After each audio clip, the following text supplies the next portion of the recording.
My name's Paula Carroll. I'm the project coordinator for Cuimhneamh and Clare, or Clare Memories. And we are an oral history archive. So I thought today this is about supporting community archives into the future. So I thought I'd tell you a little bit about who we are as an archive, what we've done. We're absolutely obsessed with accessibility.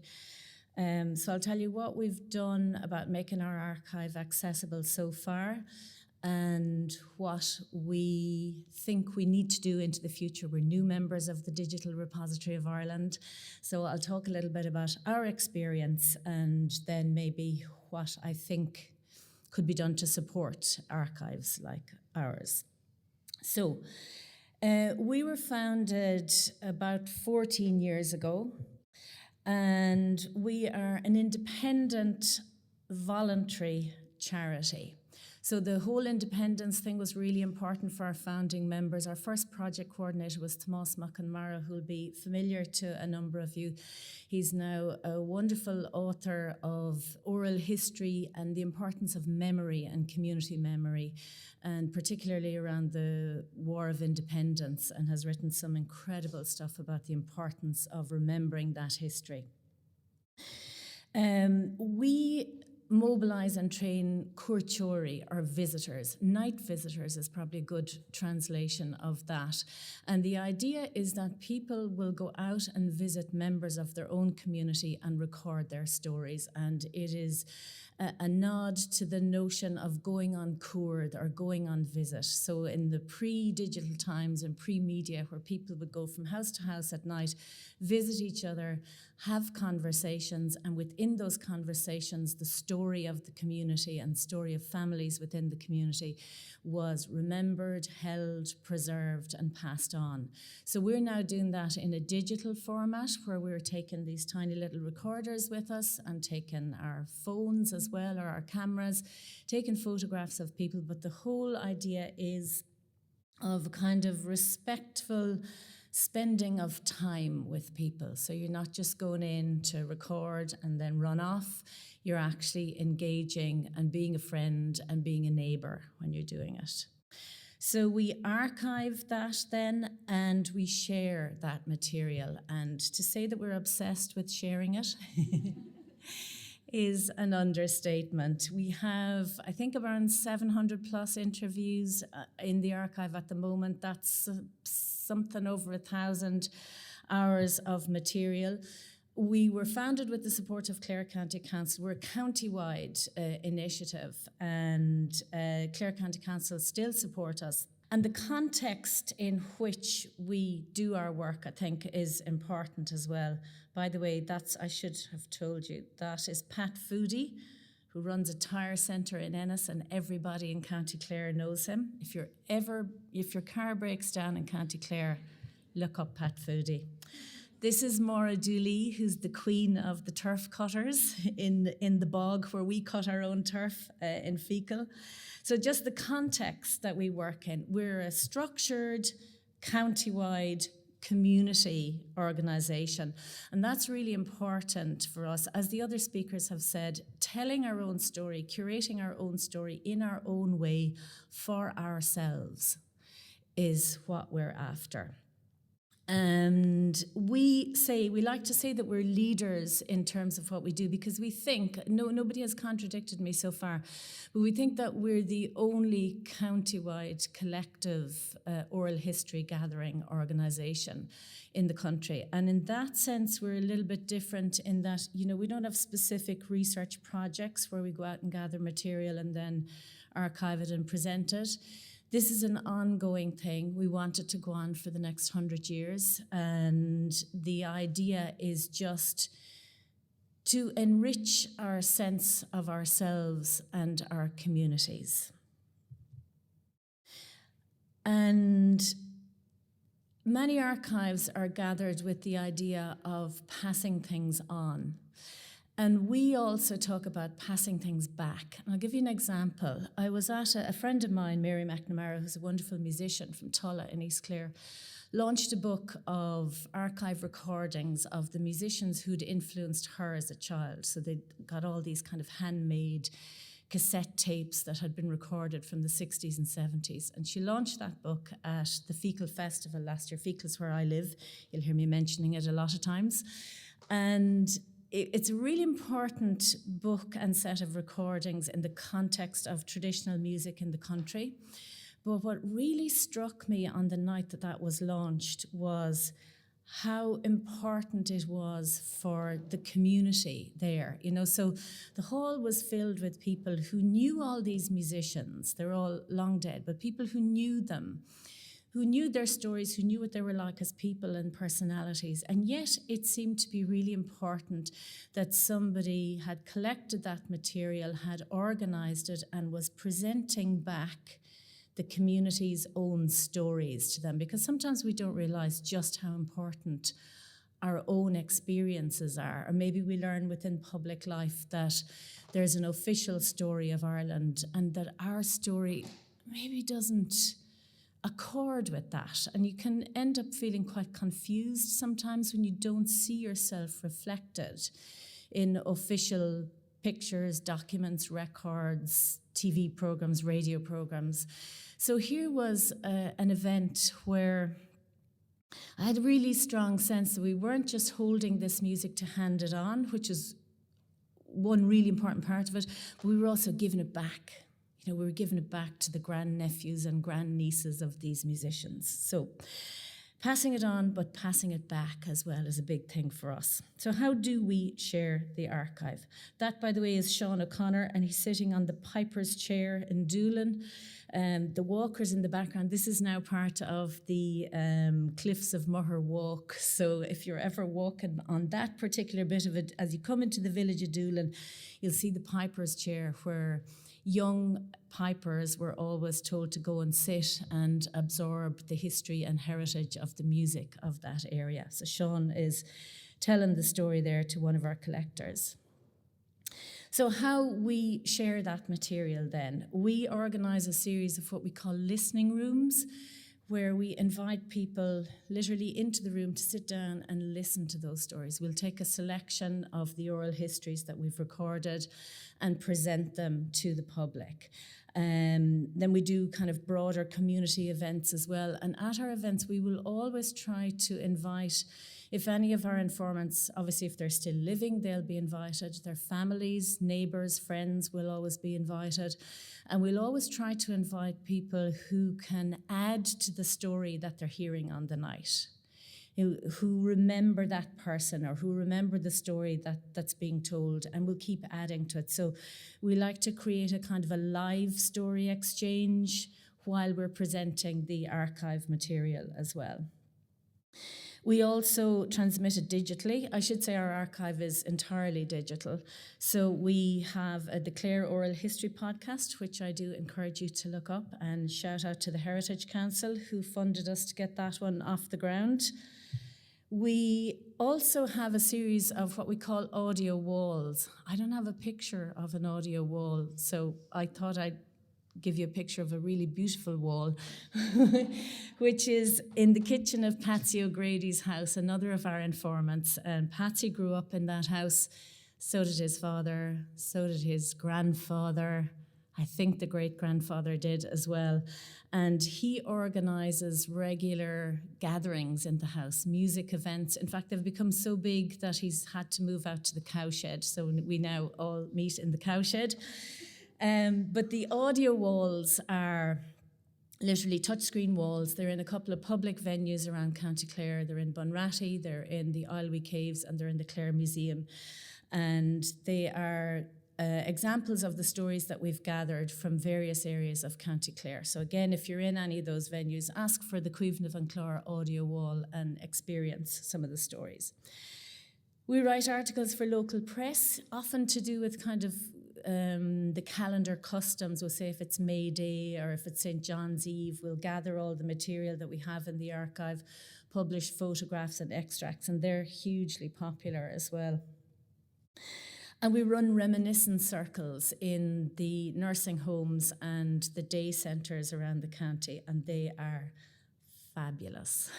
We don't actually record on those occasions. We just go in and organise kind of storytelling. We bring some of our own material and just use them to spark stories, and we hear fantastic stories from people there. So we've had 3 of those on the go over the last year, and we hope to expand those circles as well. Another thing we've done, this was a new one for us this year in collaboration with a group called Common Knowledge, is we organised an audio-visual exhibition.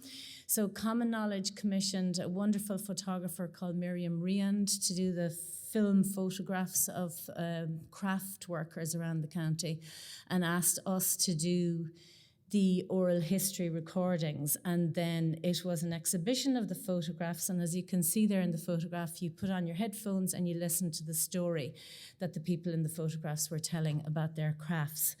That is 94-year-old Josie O'Brien, who's a wonderful knitter and sewer and maker of tapestries. And she was interviewed by us, and that's her at the launch of the exhibition, listening to herself and finding herself hilarious.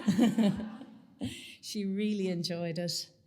So the other thing, how you can get access to our archive is through our website. You can do a search there. And if you go onto the website, so it's clarememories.ie, access to the archive is to our transcripts, our abstracts. So there's no audio there at the moment, but you can get the written versions. And then people tend to contact us then if they want the actual audio, and we'll make that available to them to listen to. So the material we've audio files, mostly WAV recordings, photos in JPEG format, abstracts, which are the summaries of the interviews. Those are Word documents or PDFs. And then we have the permissions, so they're PDFs as well. And they're all stored across hard drives and cloud backups. So the archive is as safe as we can make it as a community organisation. We don't have the resources to have our own servers, which is a regret, but I'll talk a little bit about how we're funded. We can't stretch to that, so we've done the best we can for now. But our worry is always, it's really accessible now because we know where everything is and it's physically safe, and we've got a project coordinator and someone who's across the archive and who can give you the material you want. But what about in 50 or 100 years' time, when none of us are there, when the kind of organisational memory that you have is gone, and are we documenting that organisational memory? I wake up at night sometimes worrying about stuff like that. I keep a kind of a stream of consciousness document open all the time where I'm writing down notes about how we do this and how we do that and what we've learned from organising the material this way. Because I'm really aware, and I've observed this for decades now, that sometimes the information that an organisation has resides in a few heads. And what do you do when those heads decide they want another job or get sick or move or die or whatever? And so we have to think about what we're going to do with this material. It's really, really valuable. And we're at the stage where, in the initial stages of an organisation like this, you're obsessed with collecting, or we're still obsessed with collecting, but you're going out and you're recording everything that moves, and you're going, someone will figure out something, what to do with this. And that time has come a long time ago for us, and we have to figure out how do we make it really safe. And the reason I put Joe and Mary Keneally there for this slide is that Joe was born in 1921 and he died in 2021 at the age of 100. He was a wonderful traditional singer, and he was singing those songs up to a couple of months before he died, and they were all in his head. And we have a handful of recordings, and I think the National Folklore Collection has a handful of recordings, and that's it now. So we have to figure out what to do to make sure that those recordings that, his songs came from 100 to 150 years ago, and we have to make sure that they're there in another 100 years' time. But can a voluntary I can read that upside down, thank you. Can a voluntary group cope with that? archiving is a really big field, and it's a scary field for a lot of voluntary groups, but being made a lot less scary by the wonderful Irish Community Archive Network and now the Digital Repository of Ireland as well. Clare Libraries was a kind of a natural home for us, we figured. But they just don't have the capacity right now. They don't have audio archivists to take our material. They want to take our material, but we need somewhere now. So that's where the Digital Repository of Ireland come in, and we've become members recently, mainly on the strong recommendation of one of our board members, Martina Heinen, who's here today. Martina was part of the Elephant Collective that were part of your community archives project a couple of years ago. So we've investigated life with the Digital Repository of Ireland and are really pleased with what we've found. So now that we've joined, and we've literally just joined, what we want to do, because our archive is physically safe, but that doesn't mean that it's brilliantly catalogued and easily accessible. You get everything you want if you come through me, but I don't work 9 days a week. So we want to now explore cataloguing standards, ingest timeframes, figure out realistically how long is it actually going to take us to catalogue this archive and make it accessible in a meaningful digital way. One of the things we're going to do is we have a small amount of money and we want to run a pilot scheme with an archivist where we get somebody to come on board using the DRI standards and say, here's how long it might take and what you might have to do to get this sub-collection up to standards. So we're going to be working on that over the next couple of months, and then from that experience figure out where we need to go or how we need to do this. Because I'm a part-time project coordinator. Everything else is done on a voluntary basis. Volunteers love to collect, but they don't all love to digitize. So we have to be realistic about how we're going to get this work done. And then we want to pass on that learning in a peer-to-peer way. And I'm lost in admiration for the training and the developmental work that both ICANN and now DRI are doing as well. But we feel that we can pass that information on in a peer-to-peer way. We have a mentoring scheme about to get up and running on Tuesday, actually, because we always get asked by community by community groups around the county, how could we do an oral history collecting initiative like yourselves? And we've kind of supported people in an ad hoc way up to now, but now we're going to run a 3-day kind of mentoring and training scheme to get other groups up and running in the kind of collective, voluntary, independent way that we've been doing it for the last 14 years. And this experience about cataloguing and archiving the work is going to form part of that mentoring eventually. So if any of you are part of community groups, or if you know of community groups who've been working through ICANN or developing our ideas with ICANN on this, so if you think that you want that kind of peer-to-peer mentoring, we're signed up at the moment for this course, but we hope to be doing it next year as well. So talk to us about that. So and when I say how can you support community archives, I'm not certain who I'm talking to here, probably funders actually. But one of the things that it struck us that was really important is that it's the organisation that needs to be supported as well as the project. So we've had fantastic support from various funders, and I'll tell you about them over the years, but we realise we get massive amounts of work done when we have a project coordinator. And if the funding goes for the project coordinator, the group dips. The volunteers keep working, they keep collecting and managing and that, but that kind of developmental, ideas-based work doesn't really happen unless the organisation is supported. And we're a charity as well, so we have a huge amount of work to do on the whole governance side of things, and we need to be doing that work anyway. So yeah, sustainable multi-annual funding, she said, getting really demanding, because at this time of the year I'm lost in a welter of report writing, and I understand its importance and I actually enjoy doing it, but it's a huge job. And it would be wonderful if we had something kind of sustainable where we didn't have to spend all of October and November reporting on the year's activities and trying to plan for a future that's really, really uncertain because we don't know if we're going to be funded. So loads of money and money regularly is what we would really like. But just a shout out to our funders up to now, because people like Rethink Ireland and the Heritage Council in particular have been absolutely transformative, because they have given us that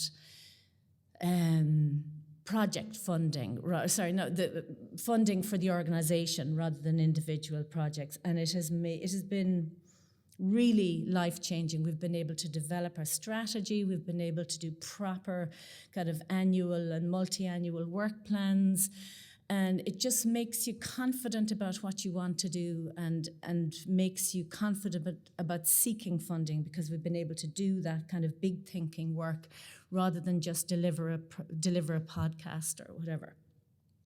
Clare County Council are our regular supporters. We've had Leader and Atlantic Philanthropies and the Ireland Funds and Creative Ireland supporting various aspects of our work as well. So that's us. Look us up, look up the podcast, email us, I look up the website, and I'm dying to chat to all of you after this. Thanks a million.